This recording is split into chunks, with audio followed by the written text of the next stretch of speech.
എന്നെ കേൾക്കുന്ന പ്രിയമുള്ളവരെ, ഈ മനോഹരമായ ദിവസം എനിക്ക് നിങ്ങളുടെ അടുത്ത് കടന്നു വരുവാനും നിങ്ങളുമായിട്ട് സ്വല്പം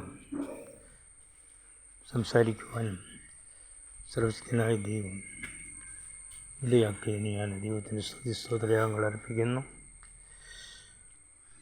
നാളെ നനച്ച് നടുങ്ങണ്ട, ദുഃഖവേളകൾ വരുമെന്ന് കരുതേണ്ട, നാളെക്കുറിച്ച് നിങ്ങൾ ചിന്തിക്കണ്ട എന്ന്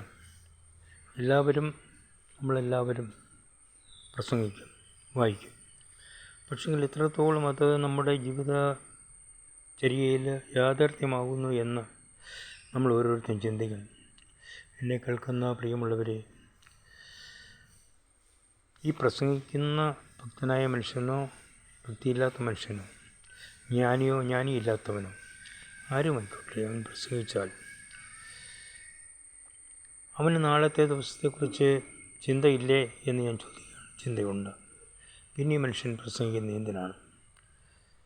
വിശ്വാസമുണ്ടെന്ന് പറയുകയും അതിന് വിരുദ്ധമായിട്ട് പ്രവർത്തിക്കുകയും ചെയ്യുന്ന മനുഷ്യ, നീ നാളത്തെക്കുറിച്ച് നീ ചിന്തിക്കരുതെന്ന് മറ്റുള്ളവരെ പ്രസംഗിച്ച് പഠിപ്പിക്കുമ്പോൾ, ഉപദേശിക്കുമ്പോൾ നീ തന്നെ അത് സ്വായത്തമാക്കുന്നു, അല്ലെങ്കിൽ നീ തന്നെ പ്രായോഗിക ജീവിതത്തിൽ വരുത്തി വയ്ക്കുന്നത് എന്തുമാത്രം തെറ്റാണ്. അതുകൊണ്ട് എന്നെ കേൾക്കുന്ന മാന്യമിത്രമേ, നിങ്ങളുടെ പ്രസംഗം നല്ലതാണ്, പക്ഷേ ഇങ്ങനെ പ്രസംഗിച്ചാൽ ശരിയാകുമെന്ന് എനിക്ക് തോന്നുന്നില്ല.